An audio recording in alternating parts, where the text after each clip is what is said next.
There is not a liberal America and a conservative America. There is the United States of America. There is not a black America and a white America and Latino America and Asian America. There's the United States of America. You don't deserve a bunch of name calling. You don't deserve a bunch of mudslinging. You don't deserve a bunch of internet rumors and scandal mongering. Because if you don't have any fresh ideas, then you use stale tactics to scare voters. If you don't have a record to run on, then you paint your opponent as someone people should run from. That was Senator Obama's message to voters before the 2008 election. But over the course of the past 4 years, he's either gone through a dramatic transformation or he simply wasn't telling us the truth while he was running for office, because nowadays all he sees are red states and blue states.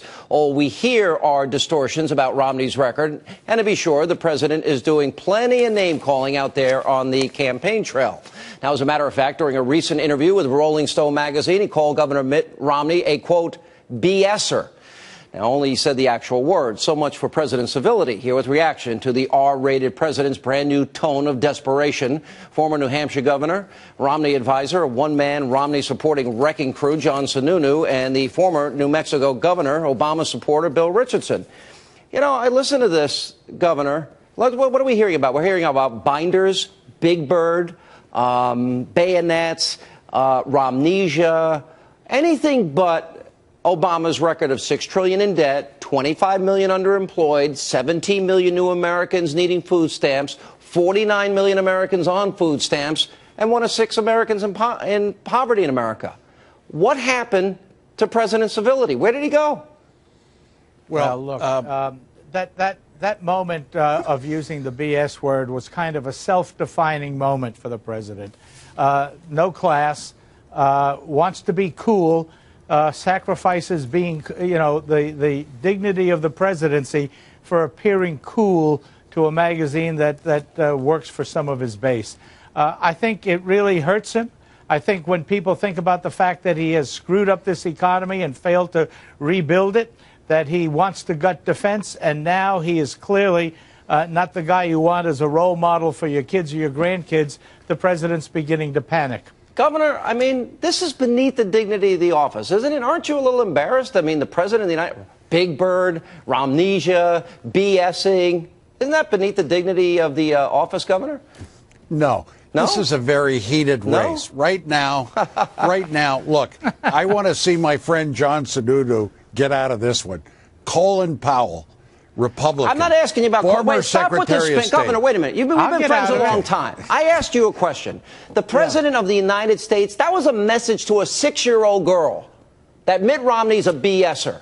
This is a guy that said when you don't have big ideas, you start smearing people. His campaign accused Romney of murder. There has been negativism on both sides. This is the last 10 days of the campaign. Oh, okay. Look, what you're seeing Bill, right this now. Class warfare. Bill, this class warfare. Oh, come on, John. This guy has tried to create some racial divides. What did Colin Powell say today? He said, what did he say? Colin Powell said today he's endorsing President Obama because he has revived and moved the economy forward. He has got a foreign policy where he got us out of Iraq, brought our troops home, has a plan for Afghanistan. And then the last thing he said, Mitt Romney's foreign policy is a moving target. A moving target because he's changed his position. And Colin Powell is doubling down on the mistake he made in 2008. His endorsement probably makes sure that Alma votes for him. The fact is that what we have is a failed presidency. This is the most respected man in the country.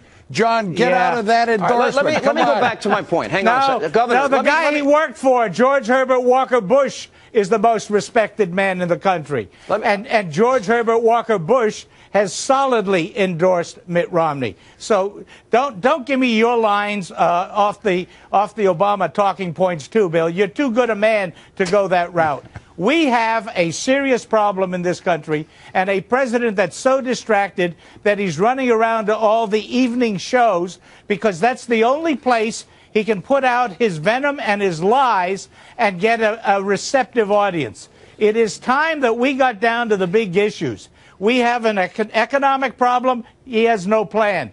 We have a national security problem. He has no plan. We have a dead ambassador in Benghazi, and he's lying about it. It is time we got to serious issues with at least the 12 days before the election. John, how many more positions is Governor Romney going to switch on? Is he going to endorse Obamacare next week?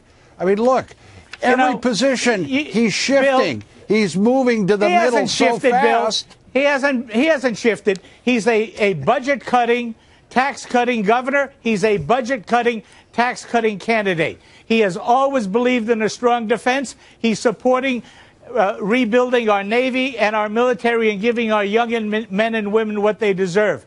Mitt Romney has always been a pro-life governor in terms of how he practiced as governor, and he's a pro-life candidate now. Mitt Romney has stood for dealing in an empathetic way with people who have needs, and his personal life is a classic example of somebody that has empathy for those in needs. There's no change of policy here, only distortion of words by the Obama campaign.